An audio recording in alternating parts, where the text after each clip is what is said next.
लक्ष्य के प्रति लगन हो तो कुछ भी नामुमकिन नहीं। कोरोना के खिलाफ लड़ाई में भारत ने अब उस मकाम को हासिल कर लिया जो नामुमकिन लग रहा था या लगभग नामुमकिन था। गुरुवार को देश ने 100 करोड़ टीकाकरण के आंकड़ों को पार कर लिया।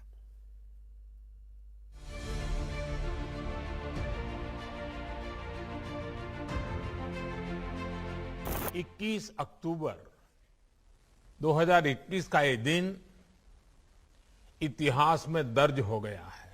भारत ने अब से कुछ दूर पहले ही 100 करोड़ वैक्सीन डोज का आंकड़ा पार कर लिया है। मिलकर किया काम।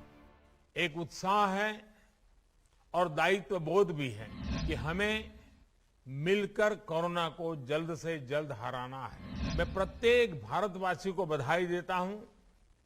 100 करोड़ वैक्सीन डोज की ये सफलता प्रत्येक भारतीय को अर्पित करता हूं। दुनिया कर रही सलाम। ये उपलब्धि भारत की है, भारत के प्रत्येक नागरिक की है।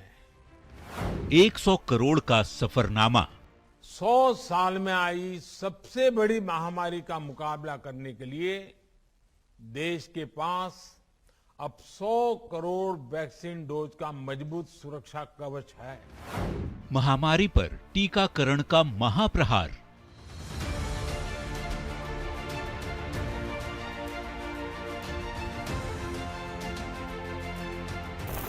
ये 100 करोड़वां टीका है जो दिल्ली के राम मनोहर लोहिया अस्पताल में प्रधानमंत्री नरेंद्र मोदी के सामने अरुण राय को लगा।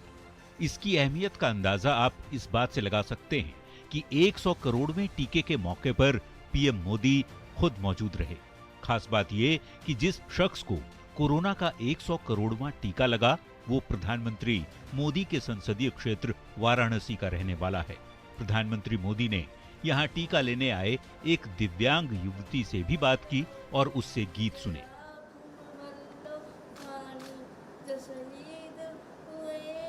टीकाकरण के 100 करोड़वें डोज लगने के बाद पीएम मोदी ने राम मनोहर लोहिया अस्पताल में नर्सिंग ऑफिसर और सिक्योरिटी गार्ड से भी बात की। पीएम मोदी ने हॉस्पिटल में तैनात गार्ड रमेश की पीठ थपथपाई और उनकी ओर से किए जा रहे कार्यों की सराहना की।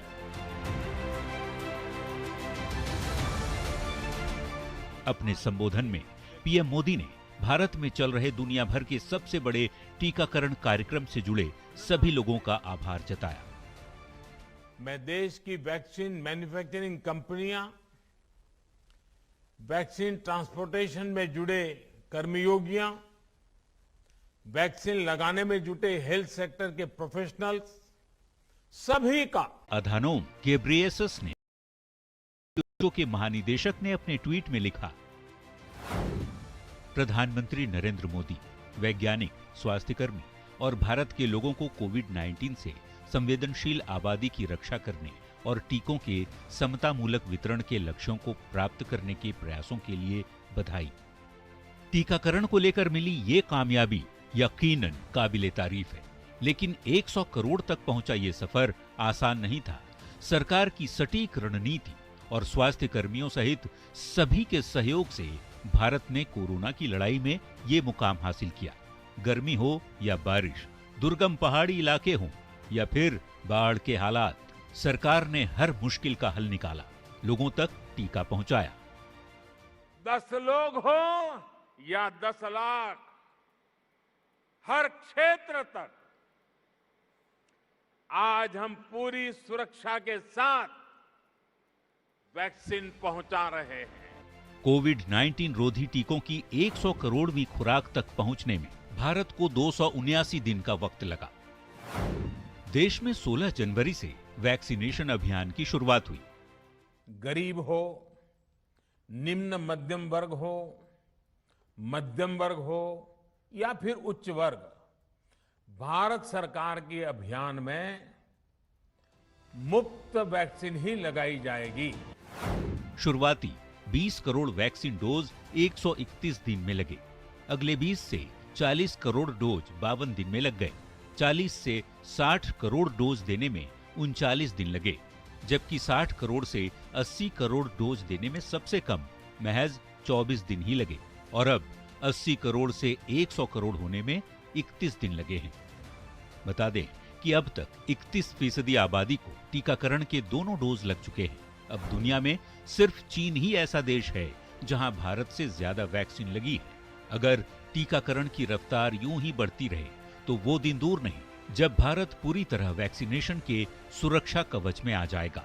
लेकिन तब तक लापरवाही से बचना है और मास्क को लगाए रखना है। Bureau report, news 18 network. और देशवासियों ने कोरोना के 100 करोड़ डोज लगाकर पूरे विश्व में इतिहास रच दिया। लेकिन ये इतना आसान नहीं था। 130 करोड़ देशवासियों को कोरोना से बचाने के लिए चलाए गए इस वैक्सीनेशन अभियान को बिना डिजिटल प्लेटफॉर्म के करना असंभव था, और इसको संभव बनाया कोविन और इविन डिजिटल एप्लीकेशन ने।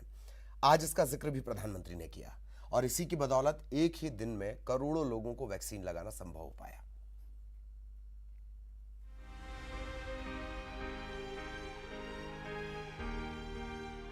देश की कोरोना से लड़ाई, टीम इंडिया इस लड़ाई में रोज नए रिकॉर्ड बना रही है। वैक्सीनेशन में देश ने कई ऐसे रिकॉर्ड बनाए हैं जिसकी चर्चा पूरी दुनिया में हो रही है। इस लड़ाई में हर भारतवासी की अहम भूमिका है। हमें अपनी बारी आने पर वैक्सीन तो लगवानी ही है, पर इस बात का भी ध्यान रखना है कि कोई इस सुरक्षा चक्र से छूट न जाए। अपने आसपास जिसे वैक्सीन नहीं लगी है उसे भी वैक्सीन सेंटर तक ले जाना है। वैक्सीन लगने के बाद भी जरूरी प्रोटोकॉल का पालन करना है। मुझे उम्मीद है इस लड़ाई में एक बार फिर टीम इंडिया अपना परचम लहराएगी। टीम इंडिया ने परचम भी लहरा दिया। कोरोना के खिलाफ वैश्विक जंग में आज भारत के योद्धाओं ने 1 अरब टीके लगाने में सफलता हासिल की। लेकिन आज देश जिस सफलता पर गौरवान्वित हो रहा है वो सफर इतना आसान भी नहीं था। लड़ाई थी एक शत्रु के खिलाफ जिसके बारे में हमें कुछ भी नहीं पता था। समय बेहद कम था। इस शत्रु के खिलाफ लड़ाई के लिए हमारे पास दुआओं के अलावा कोई हथियार भी नहीं था। लेकिन बेहद कम समय में कोरोना वैक्सीन के रूप में हमारे वैज्ञानिकों की मेहनत सामने आई। अब हथियार भी थे, लेकिन चुनौतियां अब भी कम नहीं थी। चुनौती थी हर देशवासी को कोरोना के खिलाफ इस हथियार से लैस करने की। प्रत्येक उपयुक्त भारतवासी को कोरोना वैक्सीन लगाने की। दुनिया का सबसे बड़ा देश, लगभग 1.5 अरब की आबादी, कश्मीर से कन्याकुमारी और सिलचर से सौराष्ट्र तक हर हिंदुस्तानी तक वैक्सीन पहुंचाना और उन्हें इसका टीका लगाना। इन चुनौतियों से अलहदा एक चुनौती और थी, इनका हिसाब इसलिए रखना क्योंकि टीकाकरण के इस मकसद को पूरा करने के लिए सबसे जरूरी था कि एक भी व्यक्ति छूटे ना, क्योंकि अभेद्य सुरक्षा चक्र में किसी के छूटने का मतलब था कोरोना के खिलाफ हार। कभी भ्रष्टाचार जैसे दुश्मन का सामना करने के लिए प्रधानमंत्री नरेंद्र मोदी ने डिजिटल साधनों का सफलतापूर्वक उपयोग किया था। डिजिटल माध्यम एक बार फिर हमारी इस लड़ाई का सबसे मजबूत हथियार बने।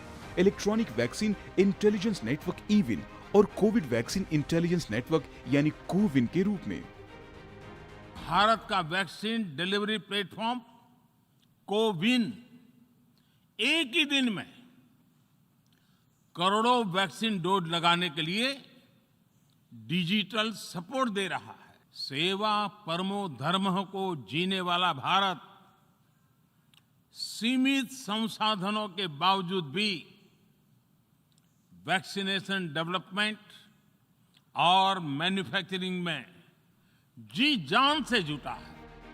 क्या है इलेक्ट्रॉनिक वैक्सीन इंटेलिजेंस नेटवर्क? दरअसल ईविन के जरिए सरकार ने यह एक नवीन स्वदेशी तकनीकी समाधान उपलब्ध कराया, जिसका मकसद था देश भर में टीकाकरण आपूर्ति श्रृंखला प्रणालियों को मजबूत करना। कोविड-19 महामारी के दौरान अपेक्षित अनुकूलन के साथ आवश्यक प्रतिरक्षण सेवाओं की निरंतरता सुनिश्चित करने और बच्चों एवं गर्भवती माताओं के टीकाकरण के लिए इस प्रणाली का उपयोग किया गया है। ईविन का लक्ष्य देश के सभी कोल्ड चेन पॉइंट्स पर वैक्सीन के भंडार तथा बाजार में उपलब्धता एवं भंडारण तापमान पर रियल टाइम जानकारी देना है। ईविन देश भर में कई स्थानों पर रखे गए टीकों के स्टॉक और भंडारण तापमान की रियल टाइम निगरानी करने के लिए एक मजबूत आईटी अवसंरचना और प्रशिक्षित मानव संसाधनों को आपस में जोड़ती है। वर्तमान में 22 राज्यों और 5 केंद्र शासित प्रदेशों के 585 जिलों में 23,507 कोल्ड चेन पॉइंट्स नियमित रूप से कुशल वैक्सीन लॉजिस्टिक्स प्रबंधन के लिए ईविन तकनीक का उपयोग कर रहे हैं। दरअसल ईविन की मदद से एक बड़ा डेटा आर्किटेक्चर बनाने में मदद मिली है, जो आंकड़ों के आधार पर निर्णय लेने और खपत आधारित योजना बनाने को प्रोत्साहित करने वाले क्रियात्मक विश्लेषण सृजित करता है, जिससे कम लागत पर अधिक टीकों के भंडारण में मदद मिलती है। ईविन के कारण भारत के अधिकांश स्वास्थ्य केंद्रों में प्रत्येक समय टीके की उपलब्धता होने की संभावना बढ़कर 99% हो गई है, जबकि वैक्सीन स्टॉक में कमी होने की संभावना को 80% तक घटाया गया है। Bharat inbuilt eVIN electronic vaccine intelligence network system, जो कि एक डिजिटल प्लेटफॉर्म है, के साथ कोविड-19 वैक्सीन इंटेलिजेंस नेटवर्क कोविन का भी उपयोग कर रहा है, जो न केवल टीके के लाभार्थियों को पंजीकृत करता है, बल्कि टीकों पर नजर रखता है और राष्ट्र, राज्य एवं जिला स्तर पर 29,000 कोल्ड चेन बिंदुओं पर भंडारण के तापमान की वास्तविक समय में निगरानी की सुविधा प्रदान करता है। कोविन ऐप भारत में कोरोना टीकाकरण के लिए एक मैनेजमेंट सिस्टम है, जो कि क्लाउड आधारित है। इस ऐप में टीकाकरण केंद्र से लेकर टीका लेने वाले लोगों की पूरी सूची है। कोविन ऐप से कोरोना टीकाकरण प्रक्रिया की पूरी ट्रैकिंग होती है। इसमें भारत में लगाए जाने वाले टीकों का पूरा लेखा जोखा होता है, साथ ही किसे, कब, कहां और कौन सा टीका दिया गया, इसकी भी पूरी जानकारी होती है। सीधे शब्दों में कहें तो कोविन ऐप में भारत में कोरोना टीकाकरण का पूरा डेटाबेस होता है। कोविन के जरिए वैक्सीन अभियान को प्रभावशाली और आसान बनाया गया। इसके जरिए वैक्सीन वितरण का ध्यान रखा गया और वैक्सीन की बर्बादी का भी पता चला, जिससे उसे रोका जा सकता है। कोविन प्रक्रिया में पारदर्शिता लाने का काम भी करता है, क्योंकि इसके जरिए वैक्सीन की एक डोज की खपत पर नजर रखी जा सकती है। यह वैक्सीन की जमाखोरी और कालाबाजारी को भी रोकता है। इतना ही नहीं, कोविन एक फीडबैक टूल के तौर पर भी काम करता है, यानी इसमें वैक्सीनेशन के बाद हुई स्वास्थ्य समस्या को लेकर शिकायत भी की जा सकती है। इसके जरिए सरकार को डेटा आधारित फैसले लेने में मदद मिलती है। जाहिर है, इन दोनों ही एप्लीकेशन का भारत के कोविड रोधी टीकाकरण अभियान की सफलता में योगदान बेहद महत्वपूर्ण है। इन दोनों एप्लीकेशन की मदद से ही इतनी चुनौतियों के बावजूद इतने कम समय में टीकाकरण अभियान को इस मुकाम तक पहुंचाने में मदद मिली है। Bureau report, DD news.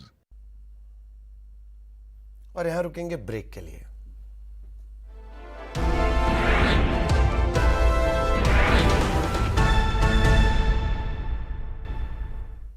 Break के बाद आपका स्वागत है। कोरोना महामारी से भारत ने न सिर्फ अपने नागरिकों की जान बचाई, बल्कि सर्वजन हिताय सर्वजन सुखाय का नारा बुलंद करते हुए दुनिया के विकसित देशों के साथ साथ कुल 95 देशों को वैक्सीन उपलब्ध कराई। इसमें कई ऐसे देश हैं जिनको कहीं से मदद नहीं मिल रही थी और इसके लिए बाकायदा वैक्सीन मैत्री अभियान चलाया गया। तारीख 10 अप्रैल 2020। इजराइल के लिए क्लोरोक्वीन भेजने के लिए भारत के प्रधानमंत्री नरेंद्र मोदी का धन्यवाद। इजराइल के सभी नागरिकों की ओर से आपका धन्यवाद। इजराइल के तत्कालीन प्रधानमंत्री बेंजामिन नेतन्याहू ने कुछ इन शब्दों में भारत का शुक्रिया अदा किया था। भारत सहित पूरी दुनिया कोरोना महामारी से त्राहि-त्राहि कर रही थी, लेकिन संकट की इस घड़ी में भी भारत ने सर्वजन हिताय, सर्वजन सुखाय और वसुधैव कुटुंबकम की धारणा को कमजोर नहीं पड़ने दिया। 29 मार्च 2021 वैक्सीन भेजकर हमारी मदद करने, फिजी और दुनिया के लिए महामारी के बाद के भविष्य की दिशा में यह विशाल कदम उठाने के लिए मेरे दोस्त नरेंद्र मोदी का धन्यवाद। भारत की ओर से फिजी को भेजे गए 1 लाख कोविड रोधी वैक्सीन की डोज मिलने के बाद प्रधानमंत्री फ्रैंक बैनिमॉरमा के शब्द। भारत ने न सिर्फ ब्रिटेन, अमेरिका और सऊदी अरब, कनाडा जैसे देशों को कोरोना वैक्सीन दी, बल्कि उसने इस महामारी में दुनिया के उन गरीब देशों की भी मदद की जिन्हें कोई नहीं पूछ रहा था। 20 जनवरी 2021 को शुरू किए गए वैक्सीन मैत्री अभियान के जरिए 29 मई तक भारत ने 95 देशों को भारत द्वारा निर्मित कोविड रोधी वैक्सीन की 6 करोड़ 63 लाख डोज उपलब्ध कराई। भारत ने कुल दान का 70% अपने पड़ोसी मुल्कों बांग्लादेश, म्यांमार, नेपाल, भूटान, श्रीलंका और मालदीव को दिए। कई अफ्रीकी देशों को भी भारत ने वैक्सीन दान में दी। कोरोना वायरस से लड़ने के लिए भारत ने सार्क देशों के इमरजेंसी फंड में $10 मिलियन देने का फैसला किया। ब्राजील के राष्ट्रपति जेयर बोल्सोनारो ने कोविड-19 के टीके की 20 लाख खुराक भारत की ओर से मिलने पर प्रधानमंत्री मोदी को हनुमान जी की एक तस्वीर शेयर करते हुए धन्यवाद भी कहा था। वैक्सीन मैत्री अभियान के जरिए प्रधानमंत्री नरेंद्र मोदी ने आपदा की इस घड़ी में भारतीय विदेश नीति में वैक्सीन डिप्लोमेसी के एक नए अध्याय की शुरुआत की। इससे जहां संकटग्रस्त मुल्कों को भारत की संवेदनशील सहायता मिली, बल्कि भारतीय राजनयिक को संपूर्ण विश्व के साथ अपनी विदेश नीति तथा राजनयिक संबंधों को बढ़ावा देने का एक अभिनव अवसर भी मिला। Bureau report, DD news. और कोरोना के खिलाफ पूरे देश में शुरू किए गए वैक्सीनेशन अभियान बिना कोरोना योद्धाओं के संभव नहीं था। मौत को मात देकर इन योद्धाओं ने देश के दुर्गम इलाकों में भी सफलतापूर्वक टीकाकरण अभियान चलाकर महामारी पर काबू पाने की दिशा में सबसे आगे कदम बढ़ाया और देश को सुरक्षित होने का एहसास करवाया।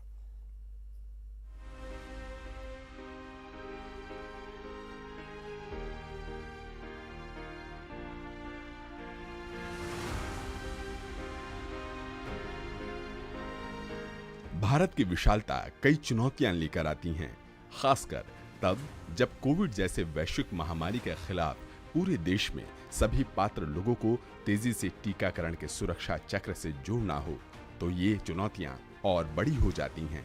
लेकिन दुनिया की सबसे ऊंचाई पर स्थित लाहौल स्पीति के कॉमिक गांव में जब 45 वर्ष से अधिक आयु के सभी पात्र लोगों को टीका लगाने में सफलता मिली तो हिमालय की ऊंचाई भी स्वास्थ्य कर्मियों के प्रतिबद्धता के सामने बौनी पड़ गई।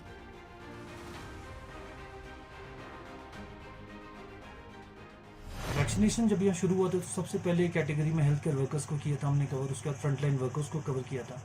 बाद में जब हमने जनरल पॉपुलेशन को शुरू किया तो हमें कुछ दिक्कतें आई थी उसमें। जैसे हमारे यहाँ पे 13 पंचायतें हैं, उसमें से लगभग 10 कुछ ऐसे पंचायत हैं जहाँ पे नेटवर्क बिल्कुल नहीं है।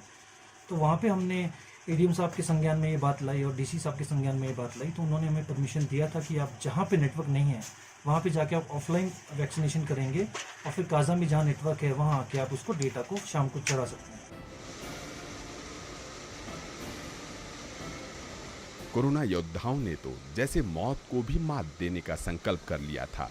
अरुणाचल प्रदेश के ये दृश्य तो यही बयान करते हैं, जहां स्वास्थ्य कर्मियों के संकल्प के सामने हिमालय की उफनती नदियों का शोर भी मध्यम पड़ गया।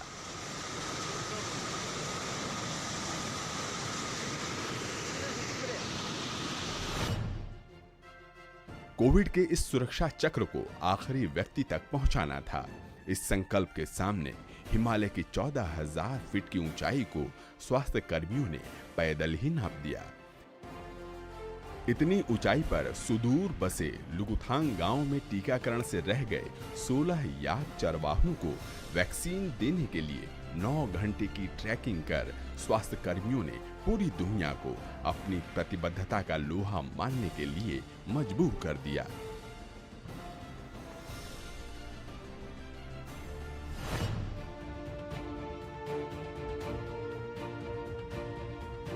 एक तरफ स्वास्थ्य कर्मी टीकाकरण संकल्प के सामने हिमालय की ऊंचाई को चुनौती दे रहे थे तो दूसरी तरफ बिहार बाढ़ की विभीषिका झेल रहा था।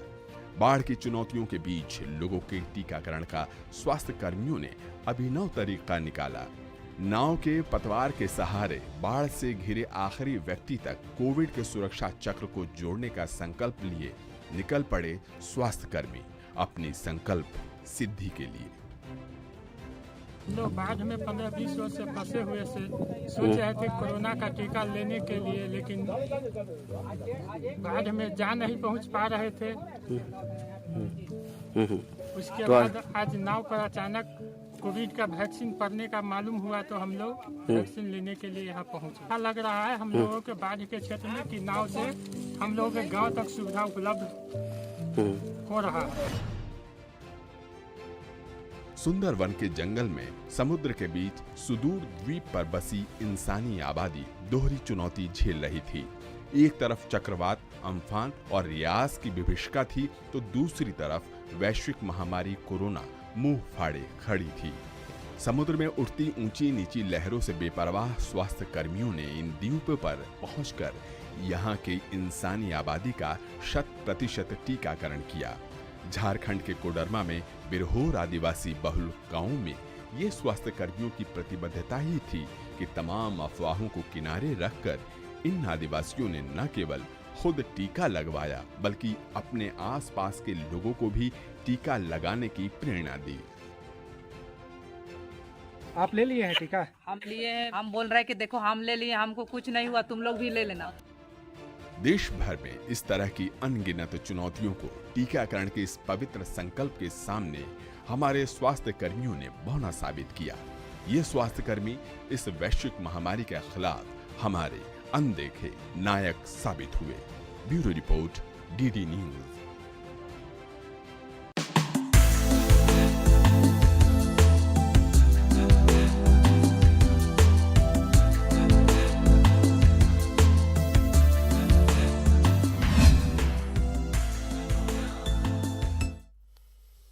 और आजादी के अमृत महोत्सव के साथ ही देश में दूध क्रांति लाने वाले अमूल ब्रांड भी अपनी 75वीं सालगिरह का जश्न मना रहा है। इस मौके पर आइए आपको बताते हैं कि अमूल ने समय समय पर अपनी बात देश विदेश में कैसे पूरी कामयाबी के साथ पहुंचाई। अमूल ने अनूठे अंदाज में अपने प्रोडक्ट की जानकारी लोगों तक पहुंचाई। अमूल का हर विज्ञापन नई कहानी कहता है। अमूल की कोशिश रहती है कि अपनी बात निराले और दिलचस्प अंदाज में आप तक पहुंचाए। आइए देखते हैं अमूल की एक अमूल्य कहानी।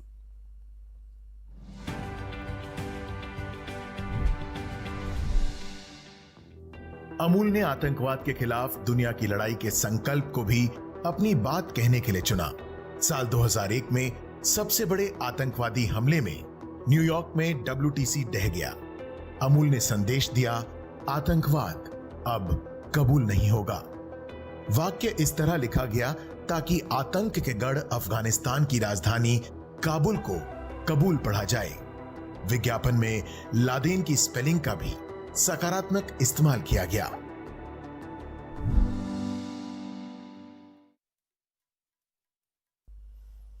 और इसी के साथ इस बुलेटिन में इतना ही।